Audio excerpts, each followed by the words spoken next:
Alors, je vous présente un site internet que j'ai fait qui permet de calculer la consommation d'un véhicule, qu'il soit électrique ou non, mais plutôt en électrique à la base. Et je vous expliquerai comment l'utiliser aussi pour un véhicule thermique. Alors, le calcul est fait en fonction de paramètres du véhicule. Donc, on va commencer par la masse, donc la masse du véhicule en charge. Donc, moi personnellement, pour ma Tesla Model Y, c'est un peu moins de 2000 kg, et celui qui est deux passagers, on va mettre 2100 par exemple. Ensuite, il faut prendre le SCX de la voiture. Donc le CX, c'est la surface exposée multipliée par le CX du véhicule. Alors, moi je l'ai trouvé évidemment sur Automobile Propre, je vous ai mis un lien. Pour le modèle Y Propulsion, c'est 0,61. Après, il faut trouver celui qui correspond à votre véhicule, et c'est pas toujours évident. Pour la Tesla Model 3, c'est 0,5, donc ce sera beaucoup plus efficace. Ensuite, il faut mettre le pourcentage de pertes. Donc, c'est les pertes liées à l'utilisation du moteur, en fait, au transfert d'électricité. Il y a toujours des pertes. Généralement, on dit que c'est entre 10 et 15% pour un véhicule électrique, et beaucoup plus pour un véhicule thermique, ce qu'on verra par la suite. Ensuite, ici, il faut qu'on indique la puissance de charge moyenne pour qu'on puisse calculer le temps de charge. Donc, pour cela, moi j'ai tout simplement pris ma batterie à 10%. Quand vous la mettez à 80%, combien de temps il vous faut et surtout combien de kilowattheures vous allez récupérer dans le temps imparti, quoi. Et vous calculez la moyenne avec ça. Donc un modèle Y propulsion, ou même long range d'ailleurs, c'est à peu près pareil, c'est environ 105 kWh. Ensuite, les paramètres du trajet. Donc nous avons la vitesse moyenne sur votre trajet. Donc, admettons que ce soit de l'autoroute et qu'on soit à 130 km/h. La distance parcourue, puisque plus vous faites une grande distance, plus vous allez consommer, évidemment. Donc mettons par exemple 200 km. Ensuite, la résistance au roulement, là, c'est le frottement des pneus sur la route. Donc je vous conseille de laisser 0,01. Il y a une explication, là, je vous ai mis un petit lien vers le wiki qui explique tout ça. En tout cas, si vos pneus sont gonflés, normalement c'est 0,01. Alors un autre paramètre qui est plus compliqué à prendre en œuvre, c'est plus compliqué à estimer surtout, c'est la densité de l'air. Donc ça dépend en gros de la météo, c'est-à-dire de la température et de l'humidité. Bon, et de l'altitude aussi, mais bon. Donc 1,2 c'est par temps sec à 20 degrés. Je dirais donc que c'est plutôt une moyenne. On peut arriver plutôt à 1,4 l'hiver, 1,3 par temps pluvieux, peut-être un peu moins. L'été sera plutôt 1,1. Et 1, c'est vraiment le minimum, ça me paraît impossible de descendre en dessous. Donc on va laisser 1,2 pour l'instant. Ensuite, mode régénération d'énergie, vous cochez cette case pour indiquer que votre véhicule va récupérer de l'énergie en décélération. Voilà, tout simplement. Donc ça, pour les électriques et les hybrides, il faut cocher la case. Et ensuite, on n'a plus qu'à cliquer sur le bouton calculer. Donc voici les résultats. Alors je vous explique tout simplement, l'énergie cinétique, c'est l'énergie nécessaire pour arriver à la vitesse V selon la masse du véhicule que j'ai rentré, donc c'est calculé selon 1,5 de MV2. Voilà, MV carré, tout le monde connaît ça. Et c'est cette énergie que vous allez pouvoir récupérer en régénération, puisque vous accélérez pour arriver à 130 km/h, vous dépensez 0,38 kWh d'énergie, et quand vous allez lâcher l'accélérateur, vous allez récupérer cette énergie dans votre batterie.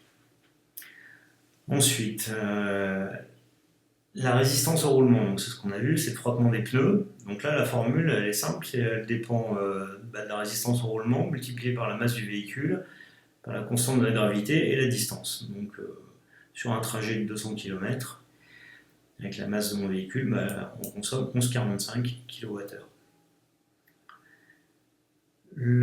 Ensuite, on a la résistance de l'air. Donc ça dépend principalement de la vitesse et du SCX qu'on a vu tout à l'heure. Donc la formule, c'est 1/2 de SCX multiplié par la résistance de l'air, donc la densité de l'air, multiplié par la vitesse au carré, et évidemment toujours multiplié par la distance, parce que plus on va loin, plus on consomme.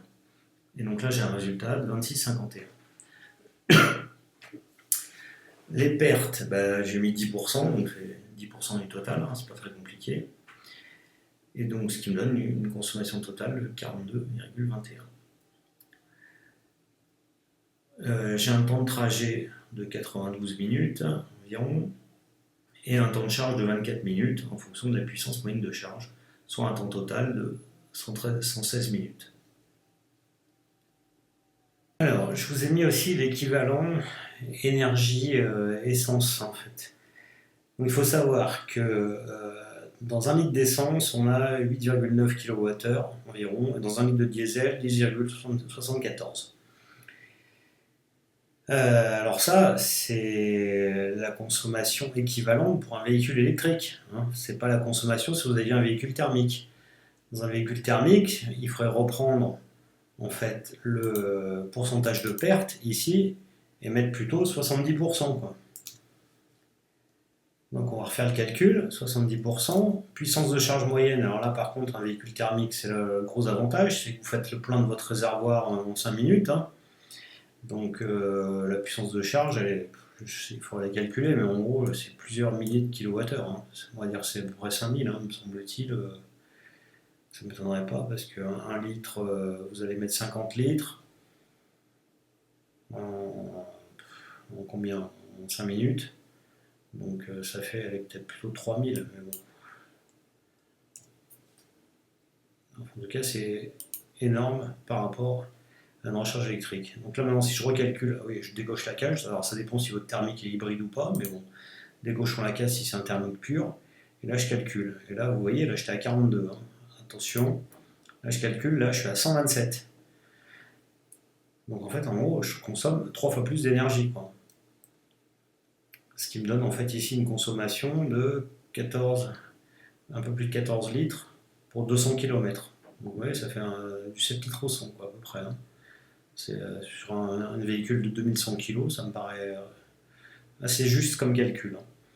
Alors oui, on a gagné un peu de temps évidemment sur la charge, puisque au lieu d'avoir 10 minutes de charge comme tout à l'heure, je n'ai plus que 2 minutes, enfin 3 minutes pratiquement, donc oui, forcément c'est le temps de faire le plein, quoi. Donc voilà ce qui est, si vous voulez vous amuser avec ça. Donc maintenant, je voudrais vous montrer la consommation selon le poids de la voiture et comment le poids de la voiture joue justement sur cette consommation. Donc là, j'ai mis une vitesse moyenne de 120 km/h et une distance de 100 km. Comme on voit, j'ai une résistance au roulement qui me consomme 5,7 kWh. Et on voit bien que cette résistance dépend que du poids. Alors que la résistance de l'air ne dépend pas du poids, mais dépend que de la vitesse, je vous rappelle.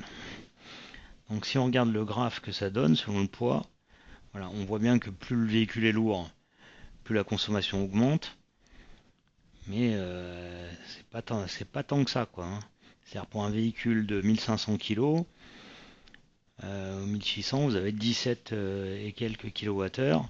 Pour un véhicule de 2500 kg, c'est 20, quoi. Donc la différence, c'est à peu près 3 kWh pour 900 kg d'écart. Donc maintenant, si on refait le calcul à 50 km/h, là on va voir que la résistance au roulement, c'est toujours la même. Par contre, la résistance de l'air a beaucoup diminué. Donc la consommation totale, elle a forcément diminué, mais on voit que là du coup on est à 7 quand on était à 1600 kg. Et à 2005, on est à 9 et quelques. Donc on a pratiquement toujours 3 kWh d'écart.